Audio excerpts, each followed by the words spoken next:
CNN Radio. En Rosario, 89.5. 8:45 de la mañana, estamos aquí en Con Sentido Común, el programa de Marcelo Fernández por CNN Radio Rosario. Decíamos que estábamos conectando para una nota muy interesante. Yo leía durante el fin de semana un informe de muy reciente publicación, Retornos de la Educación, ¿vale la pena estudiar? Es la pregunta, con autoría de Cecilia Drogué, de Gabriela Catri, de Martín Nistal, de Víctor Bollman, con una pregunta que me parece que nos hacemos todos, o que por lo menos muchos estaban haciendo y que estaban con interés de encontrar una respuesta. Es por eso que tenemos el placer de sumar del otro lado conectada a Cecilia Drogué. Ella es una de las autoras del informe, es investigadora del CONICET, también de la Universidad de San Andrés. Cecilia, ¿cómo anda? Un placer saludarla. Garrett Edwards aquí del otro lado. Buenos días, muchas gracias. Un placer también poder participar acá y conversar con ustedes. Muy amable, Cecilia, por prestarnos su tiempo. Decíamos, salió el informe Retornos de la Educación, ¿vale la pena estudiar? Y yo la primera pregunta que les hago va de suyo con los títulos. ¿Vale la pena estudiar en la Argentina? Vale la pena. El esfuerzo de hoy dura para toda la vida, o sea, trae beneficios a lo largo de toda la vida. Así que bueno, el mensaje es claro y contundente para los jóvenes que quizás hoy se encuentran desmotivados por lo que nos dejó la pandemia, la falta de presencialidad. Bueno, hoy el mensaje es claro y vale la pena el esfuerzo de volver a las aulas. Apenas terminaron una carrera universitaria, ya ganan un 23%, o sea, quienes no lo tienen ganan 22% menos. Esa brecha se va aumentando, va agrandándose. El máximo es a los 58 años, que quienes tienen carrera universitaria ganan un 83%. Esto con datos para Argentina. Sí.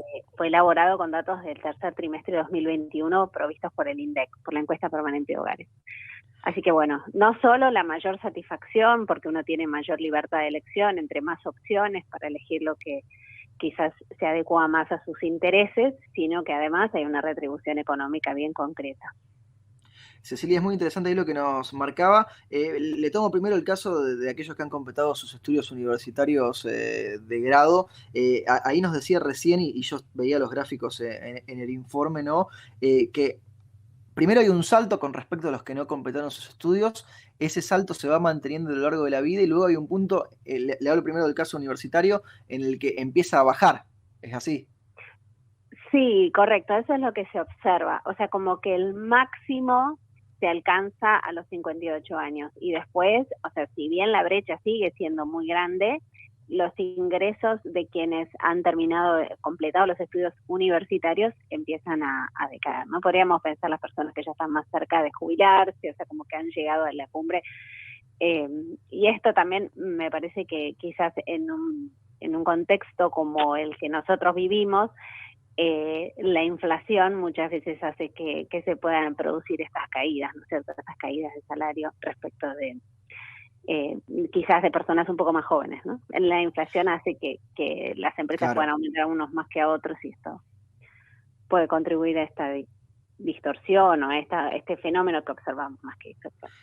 Y Cecilia, había otro fenómeno que también ustedes marcaban con especial atención, que yo lo veía en las gráficas y que a mí también me interesaba y me generaba dudas e inquietudes.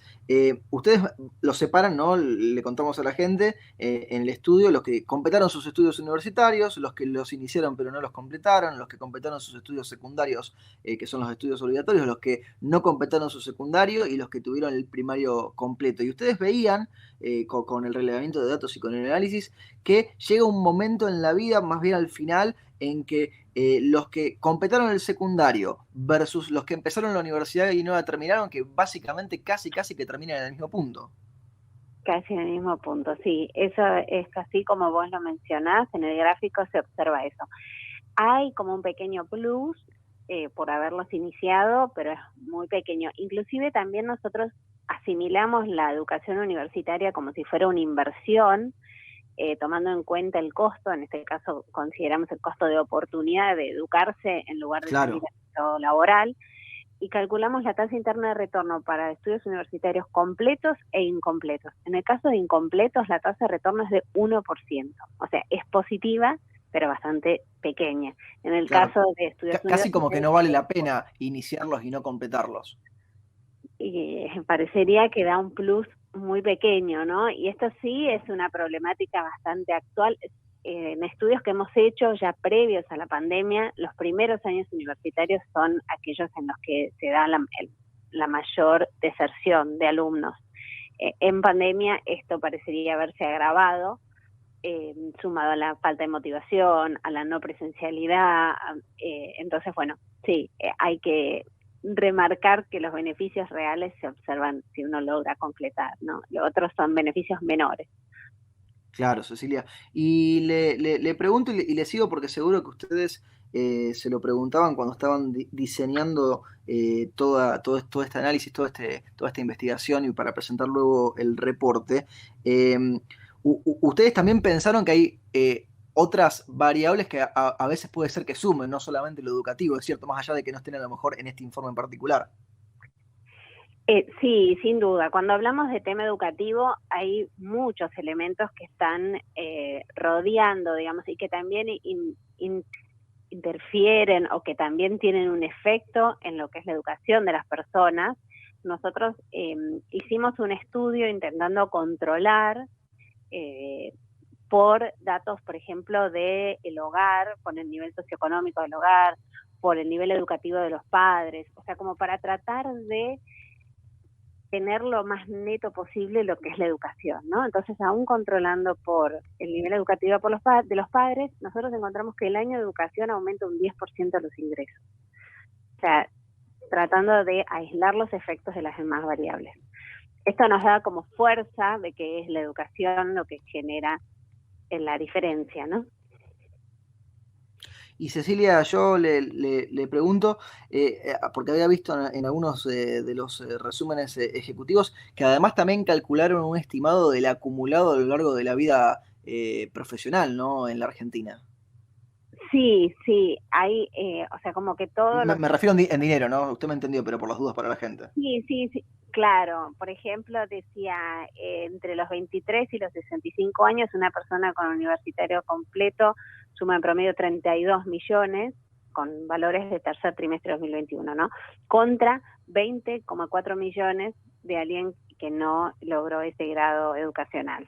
Y, por ejemplo, quienes solo terminaron el primario, 14 millones, 14,2 millones. O sea, las diferencias a lo largo de la vida son muy grandes. Por eso decíamos el beneficio de estudiar, de ese esfuerzo que hacen los jóvenes hoy, o que hacen las personas, porque la verdad que hoy uno puede educarse sin ser tan joven, digamos, Claro. tiene beneficios para toda la vida, ¿no? A lo largo de que se van acumulando. Cecilia, cuando ustedes arrancaron la idea de investigar esto con el equipo, imagino que tuvieron una hipótesis inicial, quizá su presunción de cómo podía llegar a darse. ¿Se confirmó lo que ustedes imaginaban cuando lo hipotetizaron o hubo algo que los sorprendió de manera llamativa a lo largo del proceso? Podríamos decir que se confirmó. Esto es algo que en otros países también se observa. Nosotros al analizarlo acá se confirmó. Creo que es algo alentador en el sentido que, bueno, a veces el tema de la meritocracia, que hoy en día está bastante que se discute o que se conversa, que no se ha perdido. O sea, que me parece que ese es algo, el valor de el esforzarse, de dar lo mejor de uno, que siga manteniéndose positivo, me parece que es algo muy, muy alentador.